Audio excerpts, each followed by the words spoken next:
Good morning, everyone, again. And I have this great pleasure to interview today Professor Komajda. Actually, congratulations for your life achievement award yesterday. And we are going to discuss some of the results that we had today about the EDIFY trial. That again is another disappointing trial, neutral in several key clinical endpoints.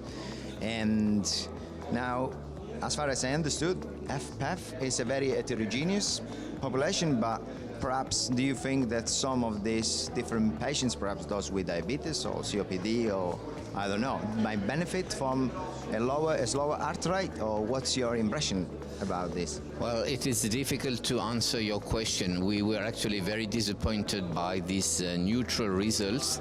And for me, the main explanation is that before the trial, everybody believed that since the left ventricle is stiff in HFpEF, you would prolong diastole by slowing down heart rate, and that would benefit to patients. And actually, we did not observe any positive results with this hypothesis.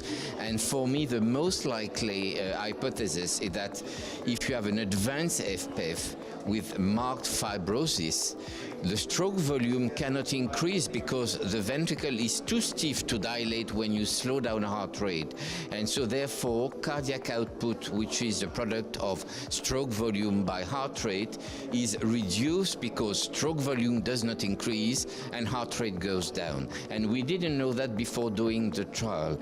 And so to answer your question, I think that we should try to identify earlier stage of HFpEF in order to redo this intervention in patients with less advanced heart failure. Now, how to identify these patients is a very difficult question, and I'm afraid that nobody at this stage can provide a definite answer. And once again, had we known before that reducing heart rate in advanced HFpEF would be harmful, or would be neutral, should I say, we wouldn't have done the trial.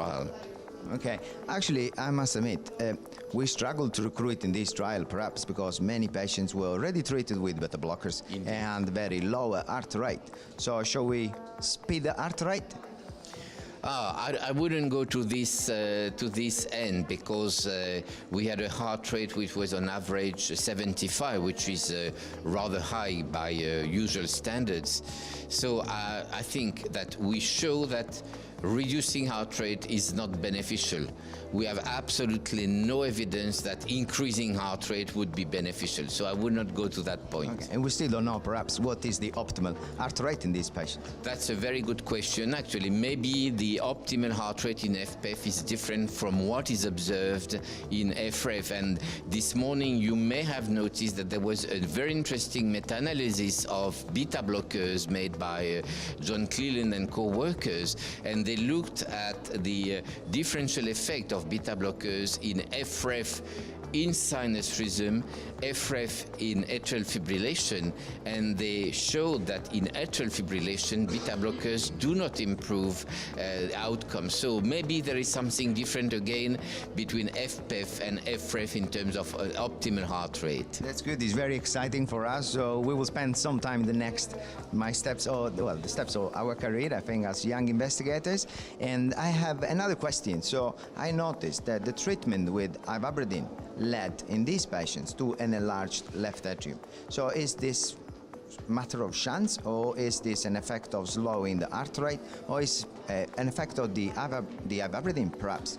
So well, I think that the small but significant left atrial enlargement that we observed is a consequence of slowing down heart rate, because you increase the filling time, and probably left atrium could not put the blood in the left ventricle because it's too stiff. So that would be my interpretation. It's a direct effect of the mechanism known about the action of ivabradine. Okay.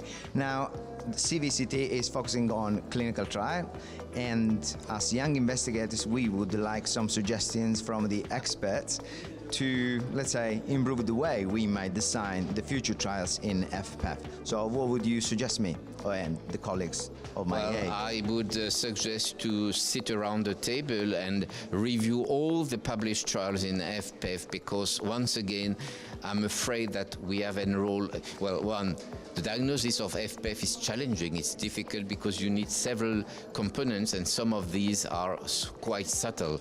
But we need to probably revise the inclusion criteria and take less severe patients if we want to have a chance to make any improvement in the outcomes of this population. Okay, thank you very much for your time, and it's been a pleasure, and we'll see you again, Prof. Komajda, at the next meeting. Thank you.